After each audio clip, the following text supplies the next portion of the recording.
students. Today we will be learning the proof of Pythagoras theorem. We have been applying Pythagoras theorem to solve problems from quite a long time, but now in this chapter we will be learning how to prove this theorem.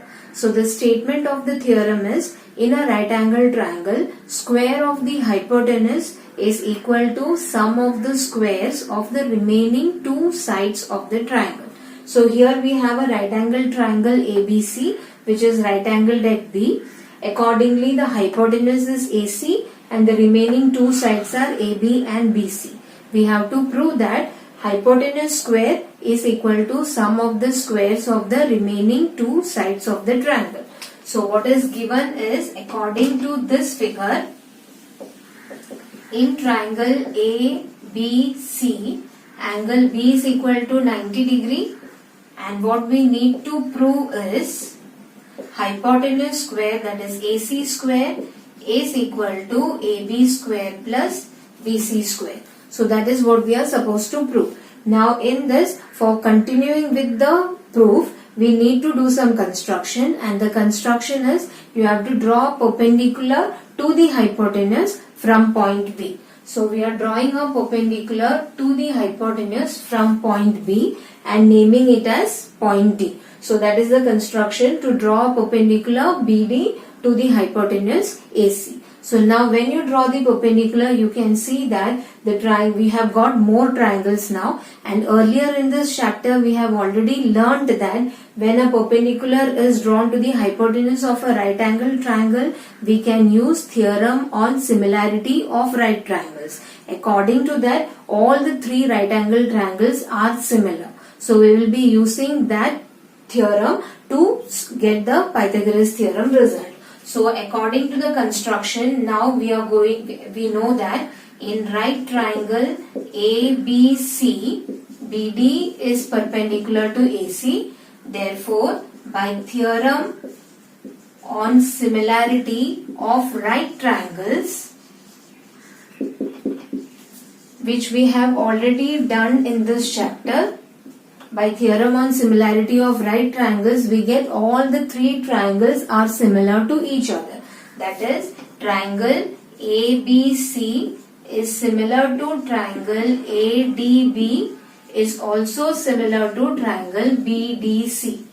So now for getting the result, at a time we will be taking only two similar triangles. So let us start with the first two. So if we consider triangle ABC similar to triangle ADB. Okay, we are considering the first and the second. So suppose if these two triangles are similar, then by the property of similar triangles, we can consider the corresponding sides are proportional. So accordingly, here the corresponding sides are AB upon AD is equal to AC upon AB, because they are corresponding sides of similar triangles. Now when you cross multiply, we will get AB square is equal to AC into AD. So I am marking this as my equation 1. So how did we get this equation 1 is by considering triangle ABC similar to triangle ADB and then picking out the corresponding sides and cross multiplying, you will get your equation number 1. Similarly, if you compare triangle ABC with the last triangle, that is triangle BDC, again we can get one more equation. So now let us consider triangle ABC similar to triangle BDC.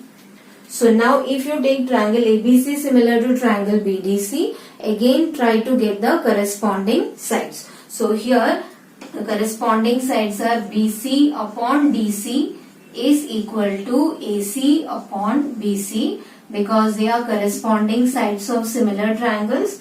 So when we cross multiply this, once again you will get the result as BC square is equal to AC into DC. So I am marking this as my equation number 2. Now we just have to add equation 1 and 2. So when you add equation 1 and 2, according to equation 1, we have AB square is equal to AC into AD. according to equation 2, we have BC square is equal to AC into DC. So the next step is just add equation 1 and 2.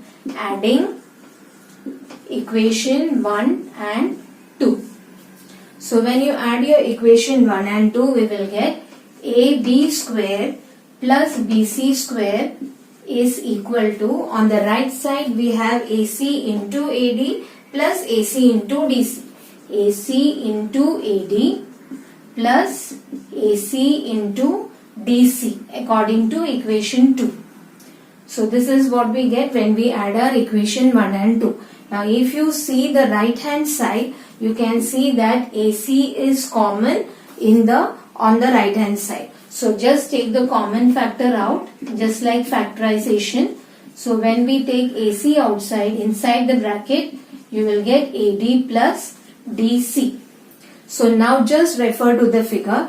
AD plus DC is nothing but the complete segment AC. So this can be replaced as AC, which is already out, and this AD plus DC in the figure, you can see that when you add it, once again you will get AC.